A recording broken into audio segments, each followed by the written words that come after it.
All right. Hey guys, I'm here with Mozilla right now. He's a EU top laner who's currently a free agent. Yep. How's it going? I'm doing pretty well. Thank you. Thanks for agreeing to come on. So, when I was doing research on you, I noticed that you have been playing for a very long time, like since season one or season two. Yeah. Um, what was it like trying to break onto the pro scene in season two when you weren't a player on one of like the top teams like Gambit or like EG? Yeah. Um, I I guess my first big thing in League was at the start of LCS. I played a bit. I played in Curse. Like it was Curse EU back then, and it had Malunu and Xting and so on. And they had a major change in their lineup because like some of their players went to Millennium, but they still wanted to qualify for LCS. And I guess I joined with two other players. And it was, I guess, the first thing that happened for me, which was season two, right? Yeah, it was season two in LCS Story. You played with some pretty notable players on your time on that team. Actually, could you talk a little bit about them, like Extinct or Uh, yeah, so I played with Extinct, Malunu. It was then Slapper.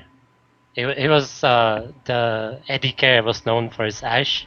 Like it was way back in season two, and the support was Leduc, who is now a coach for Copenhagen Wolves. And about them, Xting was a god. Like everyone knew that Xting was a god. Even in NIP, he played briefly in LCS for NIP, and he was like the carry, the shot caller. He was everything for that team. And then I guess Malunu was the second most known player, and he played in LCS for Dragonborns.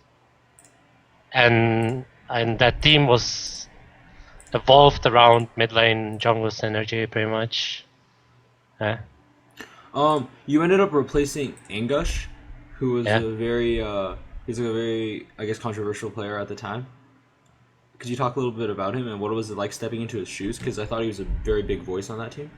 All right. So I wasn't really.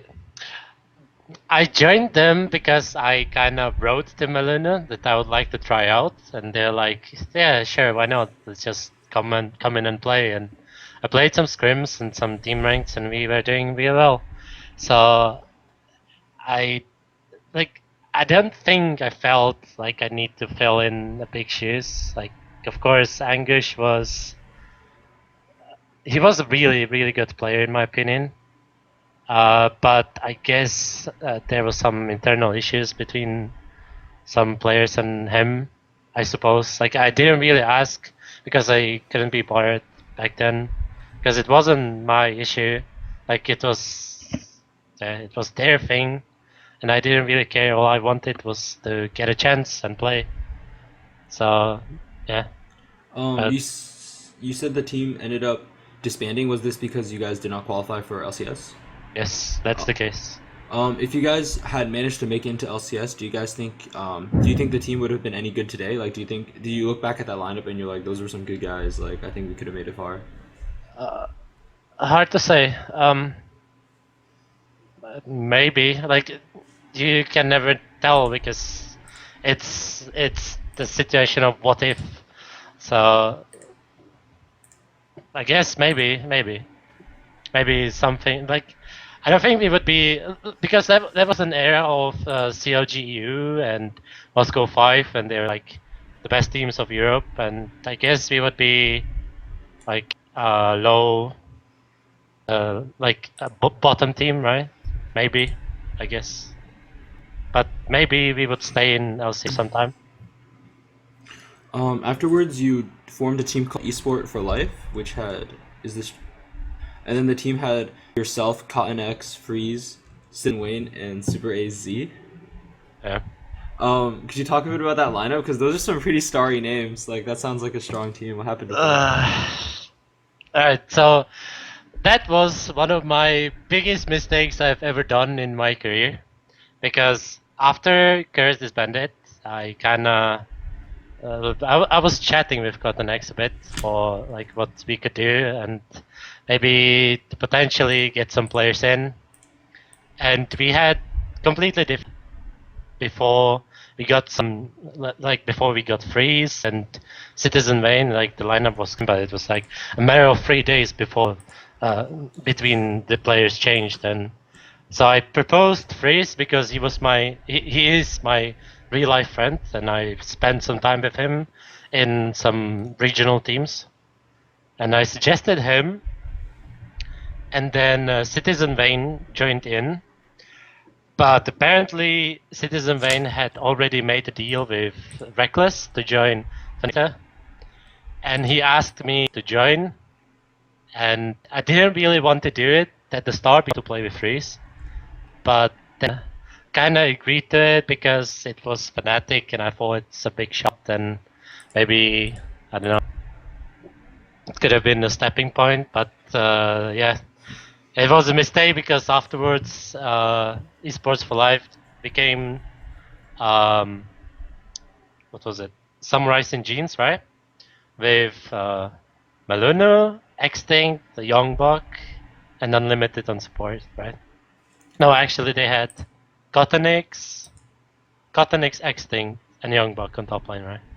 So Oh back yeah, it was then, Young Buck top lane with Connex, uh, Extinct, Unlimited, and yeah. Freeze. Yeah, the lineup. Yeah. So it could have been me on the top lane, but yeah, I went for Fnatic with Citizen Vane, but then Fnatic ended up being without Citizen Vane, so it was, yeah, wasn't the best decision ever I made. Um, so on Fnatic Beta, you had the chance to play with Reckles. Yeah. So like it was a pretty well known fact at the time that they were kind of building the team around him and stuff, right? Like, would Yeah. you agree with that? So two questions: what do you think of Reckles as a player slash about how the team was built around him, and also what was the sister team relationship with Fnatic like? Mm. So Reckless, extremely motivated, uh, hardworking guy. Like you said, the team was completely built around him. Even the strategy was built around him. But it doesn't mean the players in the team were bad or anything. Like the support was Kazmich, and I don't know, like if people noticed, but he was the tryout player for Alliance before Nif joined in. And then a jungler who was like a top 5 challenger or something back then. But the problem there was, I guess, a mid lane because we thought we will have Citizen Vane, but that changed. But if we had Citizen Vane, and it was like his prime time, and it could have been really strong team. But yeah, the lineup changed a bit and it didn't turn out so well. As for the organization, we were scrim partners for main team, but that's about it. Like there was no other like um cooperation in terms of like strategies or whatnot. It was only scrims. I guess it was different for Reckless, right? Because he was the guy who was their friend and who knew that he's gonna join Fnatic when he's gonna come of age. But for others, we were just scrim partners. That's all. Wait, so could you talk a little bit about the circumstances with Citizen Wayne leaving the team? All right, so the team formed about 1 month before Copenhagen Games 2013, and Citizen Vane was finished with his semester in university, and he went to live in a different city with his girlfriend, and he said that his internet is gonna be just fine, and he's gonna have all the conditions for practicing, right? It turned out it wasn't the case. Like his internet was complete. It wasn't so good, and so wasn't the PC. And we were unsatisfied with. Basically, we couldn't practice for 1 month, because he didn't have the conditions to practice, right? So we ended up deciding that we wanted another mid laner about 2 weeks before Copenhagen Games, and we decided to go with a friend of the jungler, and yeah, that's pretty much the story. Like he couldn't practice with us, so it naturally we just decided that we want a guy who's gonna practice for us with us for the LAN. So yeah, that was pretty much the story, but it wasn't like I didn't like the decision because I knew Citizen Vane was a really good player, and we should keep him and like just wait a bit for because he would be able to practice like a week or two before the event. But yeah, I guess he didn't have all the time in the world, so yeah. He was a really big name in mid lane, in Yeah. like the season 2 period.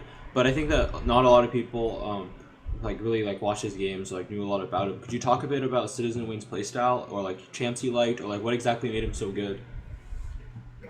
Uh, hmm.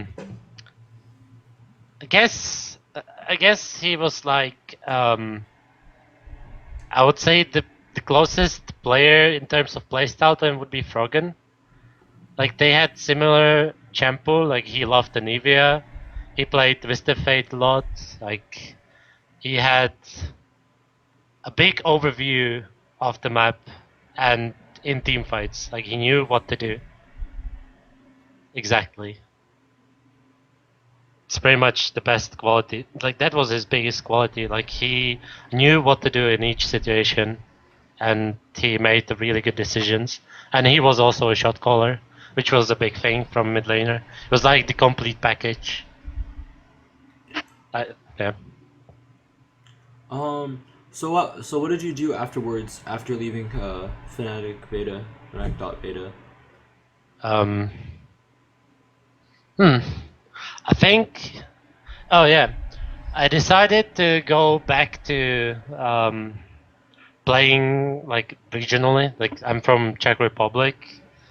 For people who don't know, it's a country in the middle of Europe. Um, and I just played with guys that I know from Czech Republic, and I didn't think it would be something big, but we ended up getting a pretty decent lineup that became Reason Gaming, and that's where, and it was actually the first team for Q, who is the big name now in Europe. Who's playing for NIP now, right? So yeah. Yeah. What was it like playing with Ku? Uh, it was hard. It was really hard because like so he was 15 when I played with him, right? Um, Obviously he was a mechanical god. Like everyone knows about his mechanics and his aggressive playstyle, and that's exactly what he did. But he had no clue about what what is best for the team, and he also didn't do any. He wasn't a shot caller at all, and his mentality was kind of bad as well because he could go really fast on a tilt. In if you were on a losing side, let's say you were losing a game, he would just like go on a tilt really hard. But we worked together. We worked together really hard. And actually, when I played with him recently, like in some when he was subbing for us, when he was basic, when he was not on Cloud9 because they played with Santorin, right? So I played some scrims with him, and he changed completely. Like now he is a shot caller. He knows what to do for the team, and he adds up his insane mechanics, and he's like one of the best players in Europe. So, but back when I was playing with him, it was really hard. It was really hard.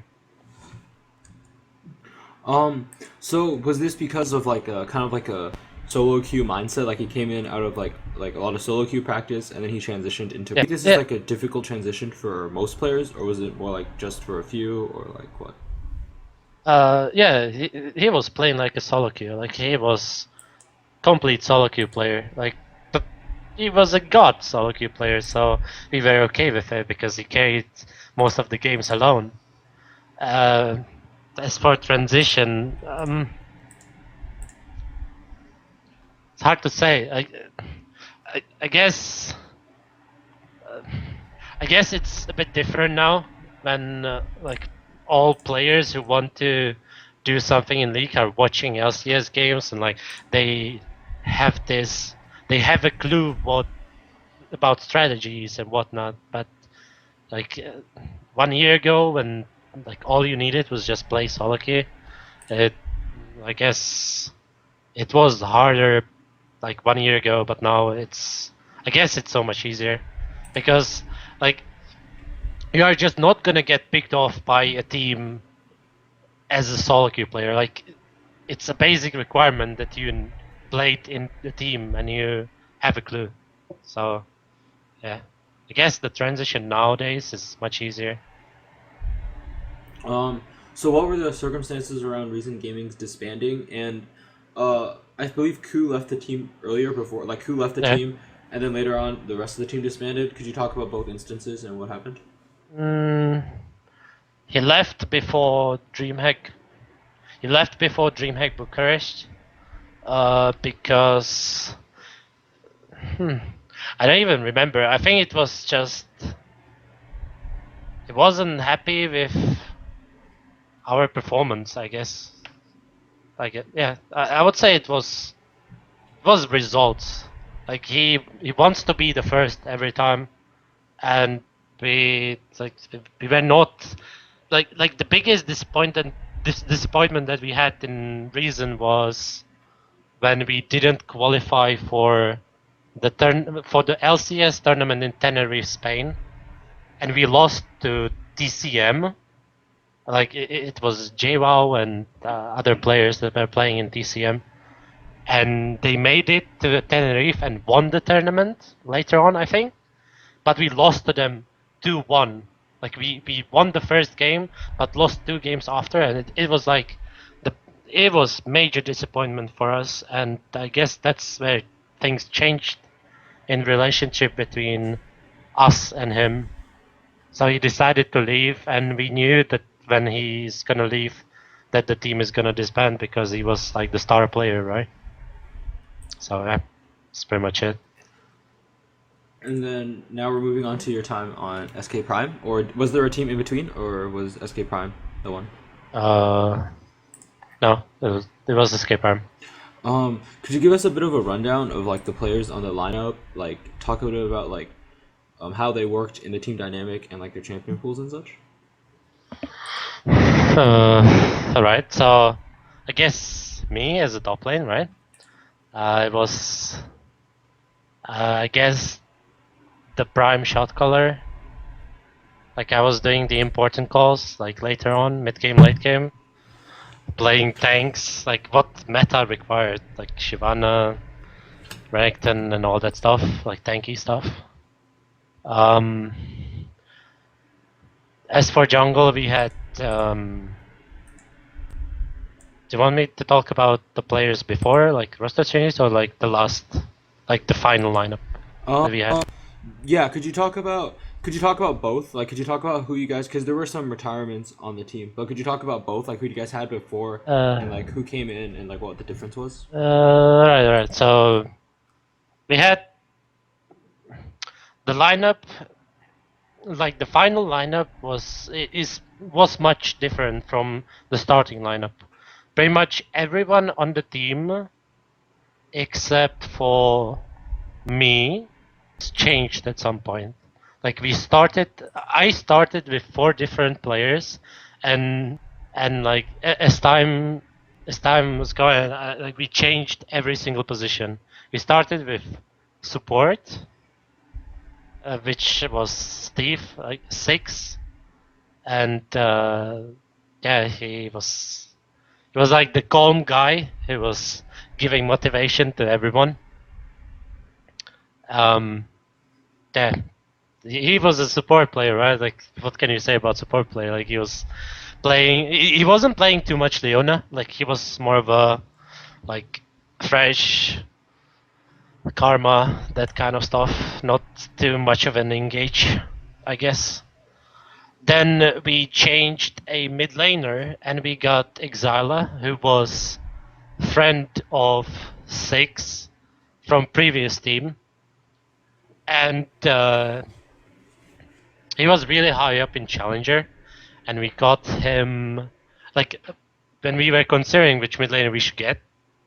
Like Steve suggested Exila, and he said that he's 50-50. He either carries alone the games or he's gonna like lose them kinda because his because his champion was like that, right? Like he was playing only assassins. Like there was nothing in between. It was like Riven, Zed, um, like he didn't play Fizz, Yasuo, right?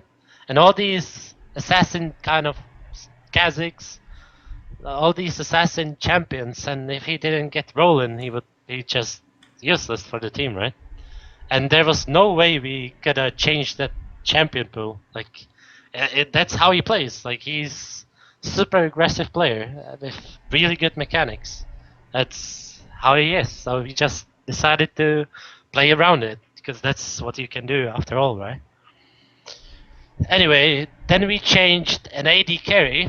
Like, basically 3 days. I think it was 3 or 4 days before our first Coke Zero qualification match. We changed our AD carry, and we got Svanilan, or he's called Niels HD, who was playing on a team with Amin, Kazmich.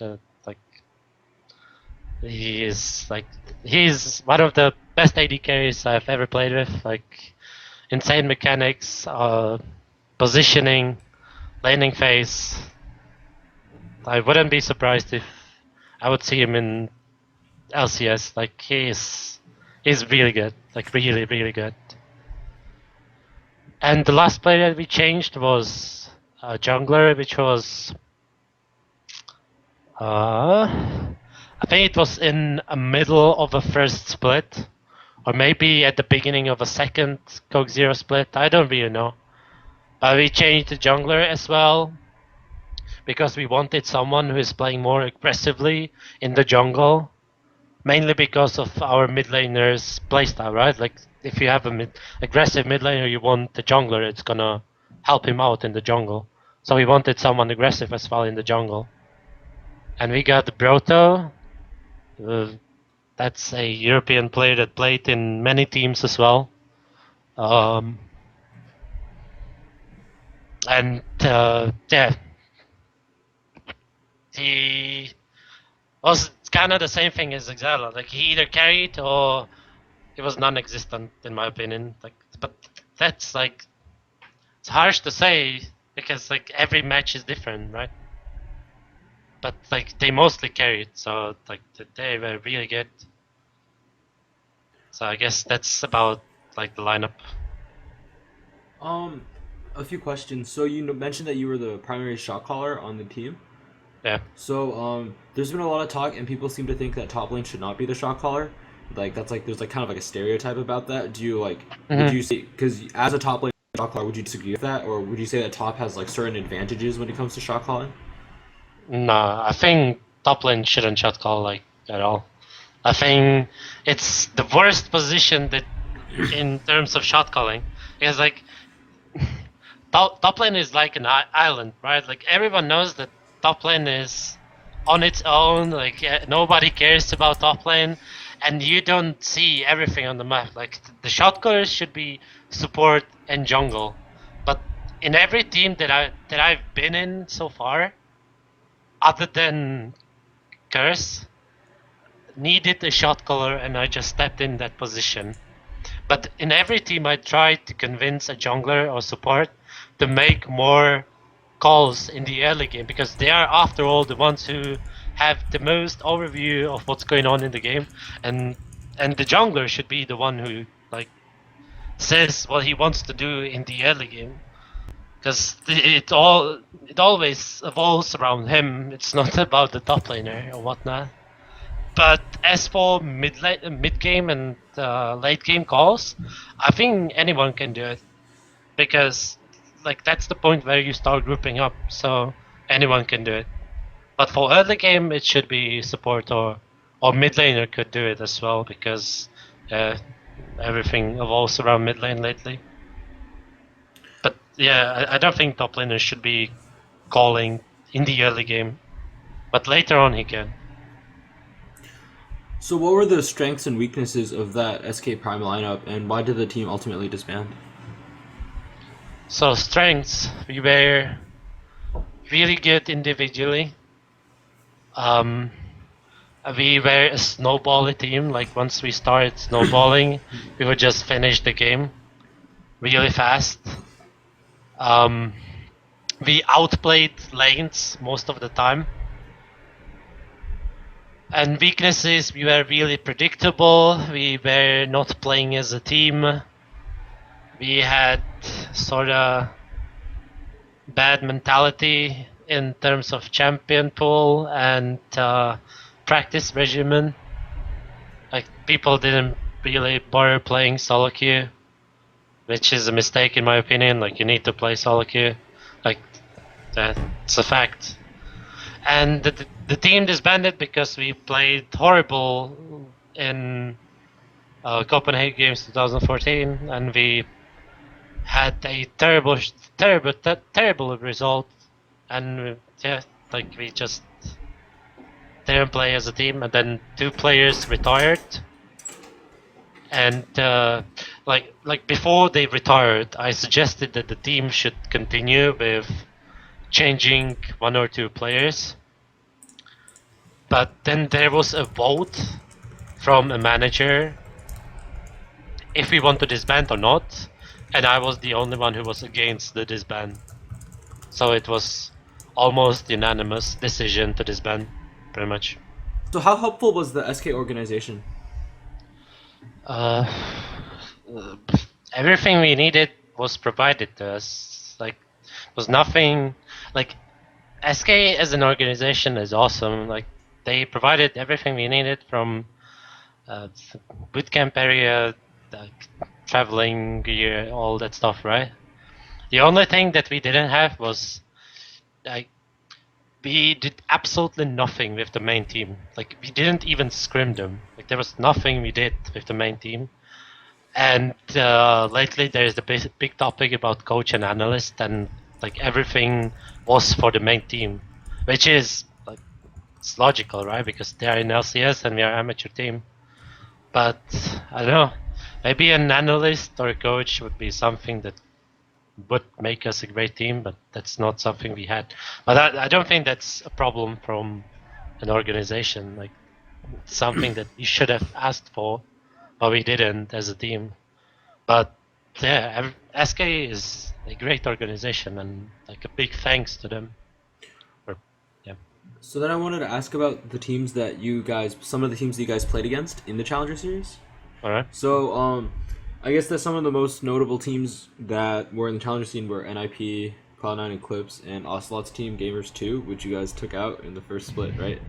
Yeah. Could you talk a little bit about these three teams and how come all three of those ultimately failed to qualify for LCS? Like, what were the issues with those teams? Like, why didn't they make it in? Because All right. So Cloud9 and NIP were the unbeatable teams, right? Like in amateur scene, there's always this one team that beats every other team. Like it's almost like a cycle of splits. Like imagine like the first LCS split that would be in Europe Samurais in jeans, like around Freeze and Youngbuck, and then it would be Heimerdinger Colossi like Meluna and like Xting and Freeze that lineup. Then it would be the Copenhagen Wolves team with Kautal Reckless, and then it was the NIP and Cloud9. And they were just one or two levels above everyone else.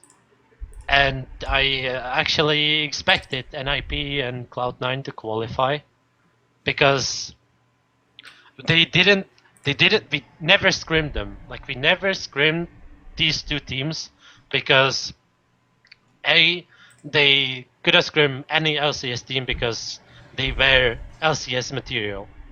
They like they were scrimming only LCS teams, and B, because they didn't want to show to other amateur teams what they are playing. So you never scrim those, so it's hard to like see the reason why they didn't qualify, because still I'm surprised that they didn't. I thought NIP would qualify for sure, but I guess like the main reason would be the heat of the moment, right? Like the fact that they had to qualify, and that it was like the offline event against Millennium, and that like I thought that after the first game when they were in the lead 1-0, they would just win, and it would be 3-0. But then Millennium like somehow pulled a miracle, and NIP lost, which was a big surprise. As for Cloud9, um, their biggest problem was that they had to play with a different jungler. Like, if they had Ku, I would say that they qualify for sure, but they didn't, and that's for me the biggest reason. And then the third team was Denial, the Polish team. Uh, I didn't expect them to qualify over Copenhagen Wolves. What was the Ocelot's team, right? You Yeah, mentioned Ocelot's Ocelot's team. team got a lot of hype, but like they never really got off the ground. Could you talk about them? Like, were they any good? Well, I mean, are they any good? They're still together. I think they are much better now. Like um, they are much better now. But I think it's mainly because the teams that are in the Coke Zero now are much worse than teams that were in the Coke Zero when I was in SK Prime. I, that's just my honest opinion. Like, there's something about that team that, like, that they play a team-based game, but they don't play it too well, in my opinion. Like, yeah, but it's hard to say. Like, I think they could be a real contender now, though.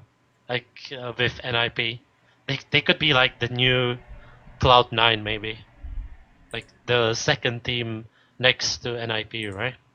Maybe. Um, so about that NIP squad, like with like Alex Itch top lane. Mm-hmm. As a top laner yourself, what do you think about him as him after his role swap? Like after just looking at his games, and what do you think Mm-hmm. of the team in general? Like, do you think this team is a contender?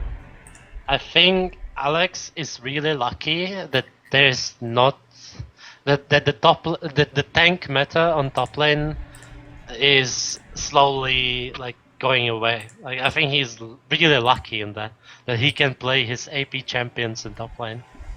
Like he starts to play the bruisers from what I've seen, but he has a long way. But after all, he's Alex H. Like he's gonna pick up really fast, and he's gonna be like one of the best top laners in the amateur scene, easy. Because he's experienced, he's a really good player. He has insane understanding of the game. Like it won't take too long, and he will get there easy.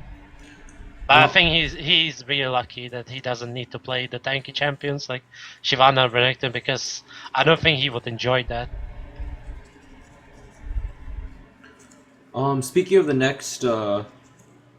speaking of the next, sorry, actually, quick fallback. I actually wanted to ask you about the top laner on Ocelot's team, JWoww.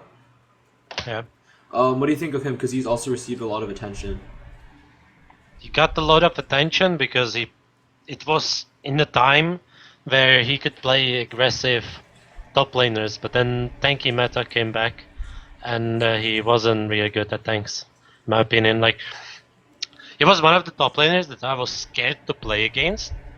But then when we played like tank against tank, he just he wasn't like 0-0. Like I don't think that meta fit him really too well. So he declined a bit, but now it's time for bruisers again and these like AP-ish champions, and like he's a really good player. So like if the meta suits him well, he will rise up again. So speaking of the next Coke Zero split, do you have any plan? What are your own like personal plans, or like what are you gonna be doing? Uh, yeah, well, trying out with bunch of teams.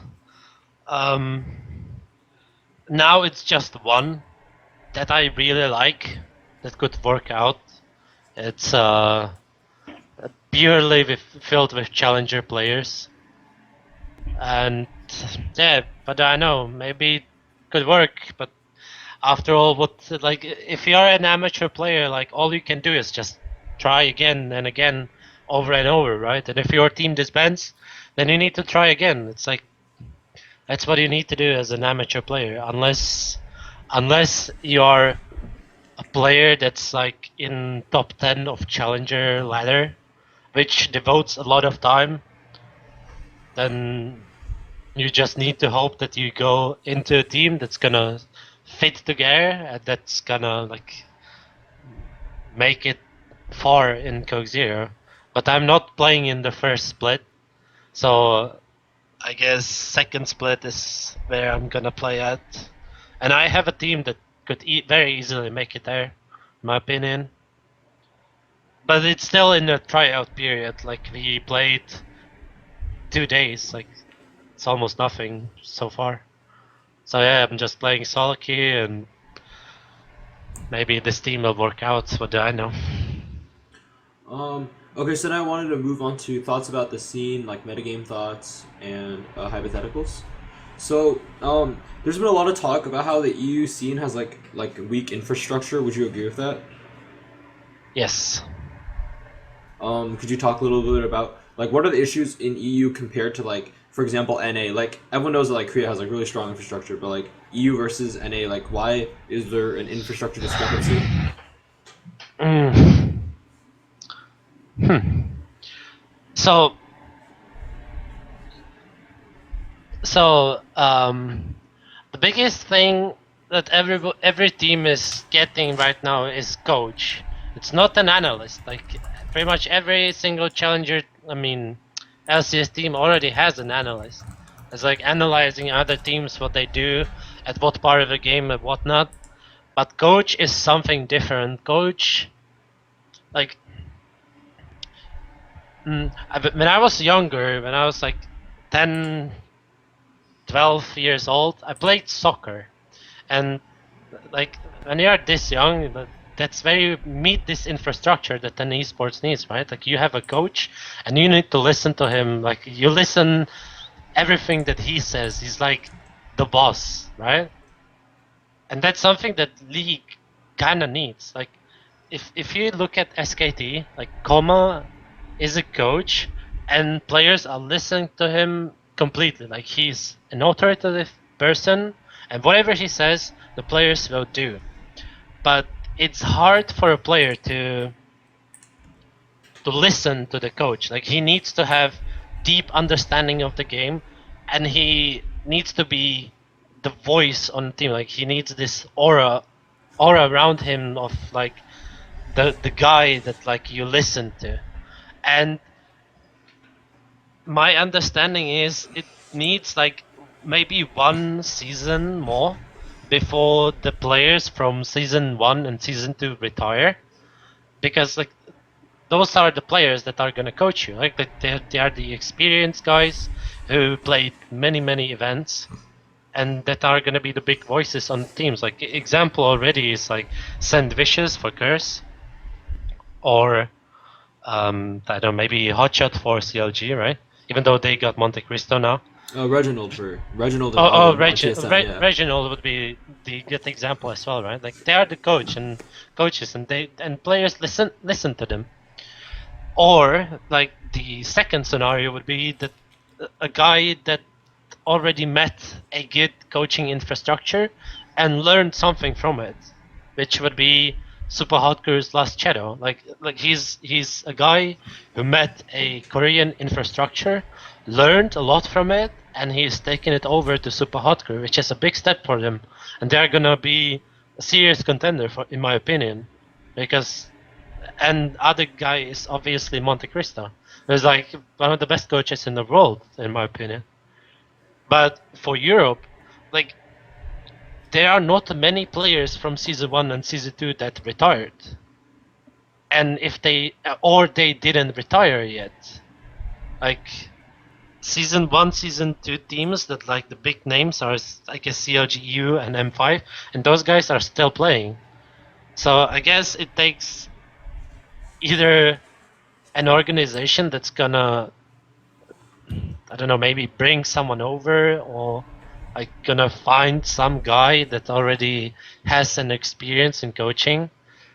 But like I said, the guy who is gonna be a coach needs to have the understanding of the game, because you can't just get a guy who's like gonna know how to be the boss, but he doesn't understand the game. Like the players won't listen to him at all.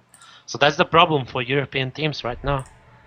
So they need to look for other sources for coaches, and I guess it's gonna just take maybe one more season to like before the players retire, I guess.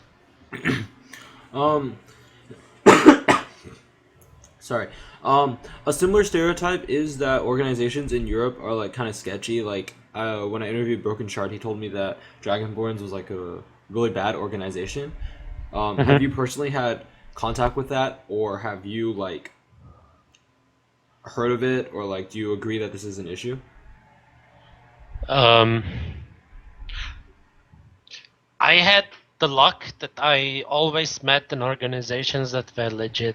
Like I've been in Fnatic, Curse, or SK, and they were in organizations that do their promises, right? Or Reason Gaming, after all, they're another organization. But obviously, I heard or witnessed many stuff, many itchy stuff from organizations. Not gonna give names of organizations, but like there are many of them that are just exploiting players, that just make promises and never fulfill them. Like yeah, but I really don't know like can what can players do about it. Like they just need to do their homework. Like they need to do their research on the org and like ask around. Like I don't like. Of course, it's a problem for Europe, but after all, like players should like join the organization that they know about. It's gonna be fine. Like, And then the last thing I wanted to ask about EU problems is that on Twitter, Tabs made a pretty controversial post where he said he really disliked single language teams, but then he explained that it's because it can limit talent in the scene. Because, for example, right now Gambit can only look for someone who speaks Russian. yeah. Do you agree that this is like a problem, or do you think it's like not that big? Because like most LCS teams aren't really single language.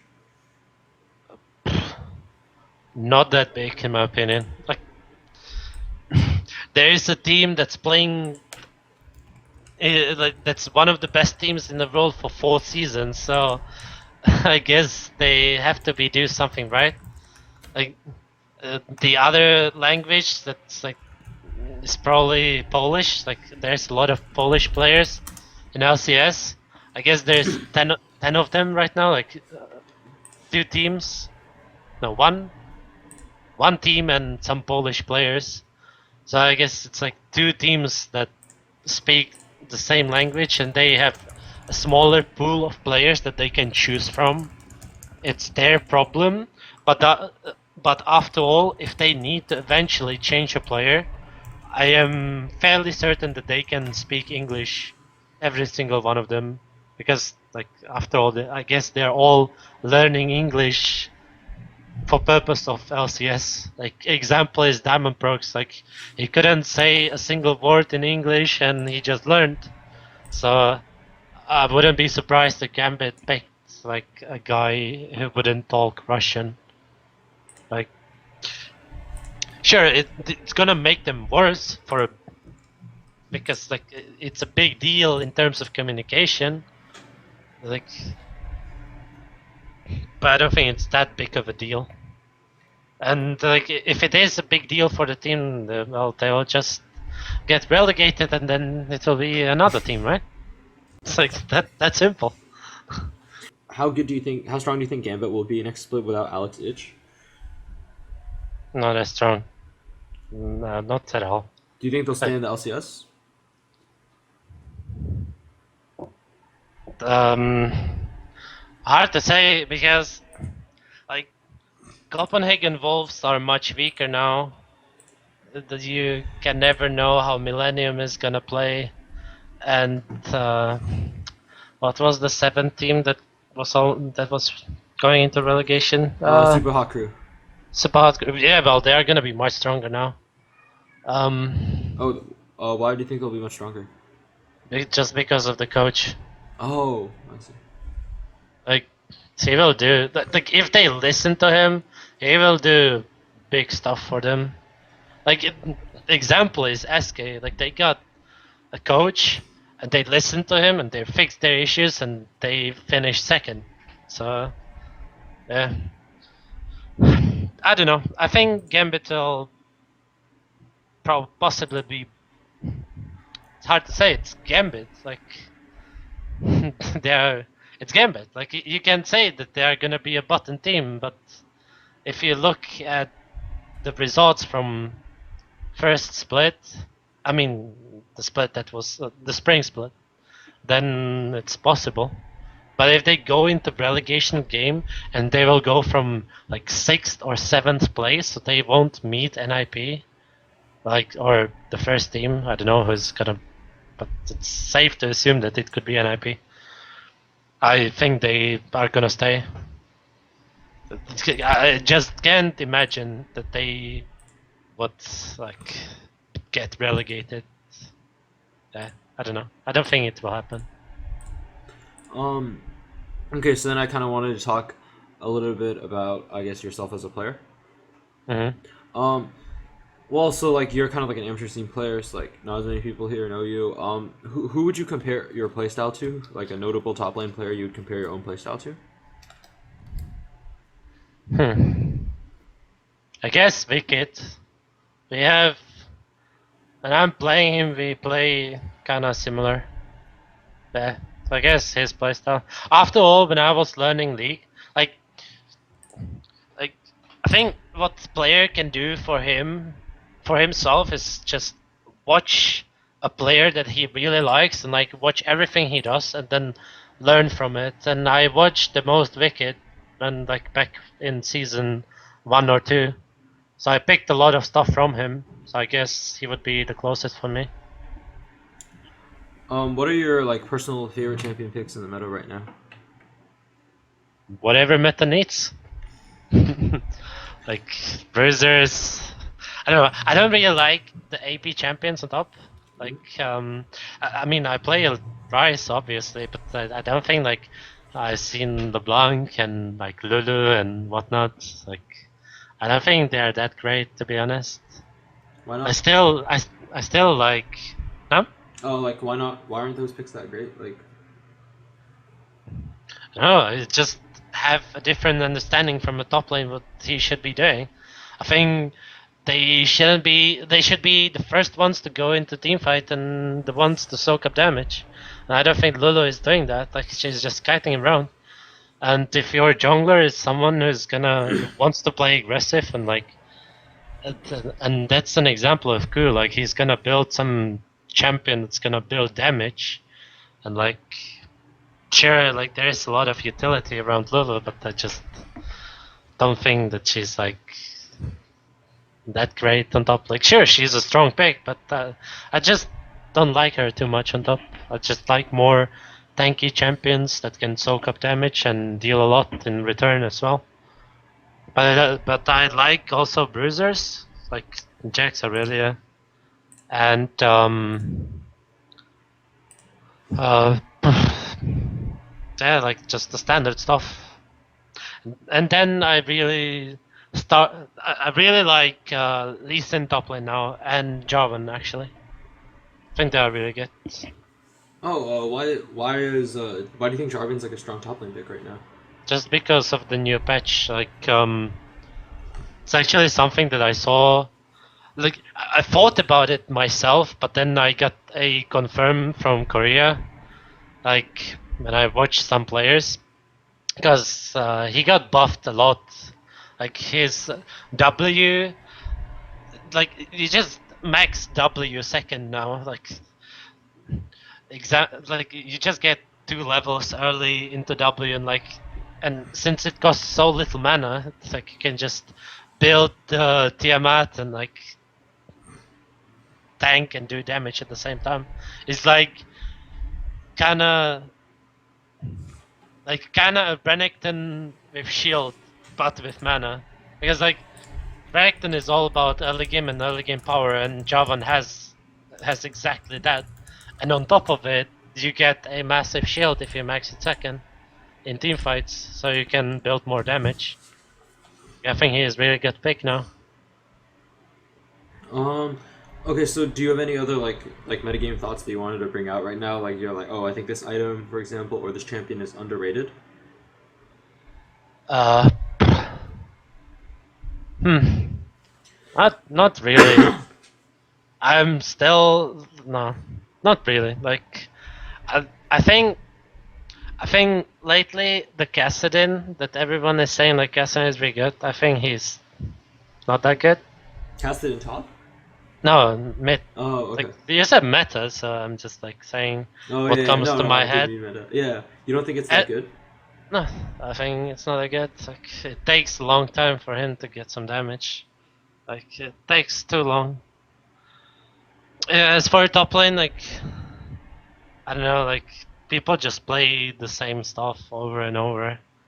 Like it doesn't change too much, but like people start playing bruisers and like I could see people playing Lissandra top again. Like she was this thing like in season 3, I guess, or start of season 4 when everyone was playing Lissandra top. I could see that happening again if every bruiser is banned already. Because like she just gets smashed by Jax and Aurelia. But they're like the big stars of top lane now. Like with Lee Sin. So then I wanted to move on to hypotheticals. Alright? Um, I never done those before. well, so first one, if you could join like any LCS, like if suddenly all the LCS teams gave you an offer to be their Uh-huh. top laner, which one would Alright. you pick and why? Like, Europe or NA? both. Both. Like one for Europe and one for NA. Um fuck, that's really hard. Um I would pick for NA, I would pick probably Cloud9 because Meteos started camping top lane lately. So I would enjoy that. Or actually, or, no, just Cloud9. But after What all was the that, other team? What was the other team you're gonna consider? TSM just because of amazing. Like Mhm. I played so many times against him in Europe in solo queue, and like he's well amazing, right? It's so funny. Like I met amazing when I was in Curse. On season 2 LCS qualifiers, he was playing for Team Acer. Like he was their jungler, and he was playing with Citizen Vayne. And like obviously they don't remember, but I do. And like I talked to Amazing for a bit, and was like telling him that, like asking him if he's gonna jungle for Dragonborns because I knew that Broken Chart is gonna step down and he's gonna make an offer to either Meluno or Amazing. And I was like, okay, I expect that he will pick up Amazing, and it didn't happen. And then he said like he's gonna probably end league and he's not gonna play again. But then things just started coming up for him, and now he's in TSM. Like it's yeah, like everything can happen for a player in League of Legends. Yeah, but anyway, I just went away for a bit. For EU, um, um, I don't know, SK because I like the organization. Like no other reason, to be honest. Um, okay, so then another question I wanted to ask was that you've played with like a lot of like pretty notable names in your Yeah. time through the league scene. If you could form an all-star team out of players who you've played with in your career, like for example, you could have like yourself top and then like Mm. Ku jungle or something like that. Like what would the team be? And like you can take these players when they're at like the prime of their careers. Like it'd be like for example Citizen Wayne when he was at his best, not like Citizen Wayne right now, who hasn't played for a while. Yeah, like I would from the players I played with, Hmm. I would get Ku, Citizen Vayne, even though they probably wouldn't match together. Oh, why not? Uh, because Citizen Vayne was more passive and Ku is hella aggressive, so it would be like counterproductive.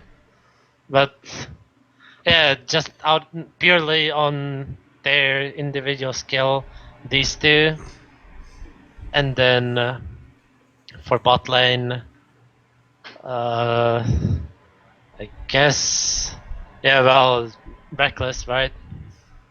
But I would rather play with Reese because he's my real life friend. And for support, uh, Kazmich. Oh, that sounds like a pretty strong lineup. How far do you think that team would have been able to go if it ever got together? I played with so many players that are either in LCS or like big names now. It's like, yeah. Um. Okay, so wrapping up the interview, do you have any like final words or like thoughts or anything you wanted to say? Um, yeah, I guess, thank you, Ryan, for the interview. And then, I guess if people wanna follow me, what I do, like I'm not really active on social medias lately because I'm active mainly when I'm playing for a team. But things will come up for me, so you can follow me on Twitter, twitter.com/LOL Mozilla. And it's the same thing for Facebook, and that's pretty much it for my shoutouts.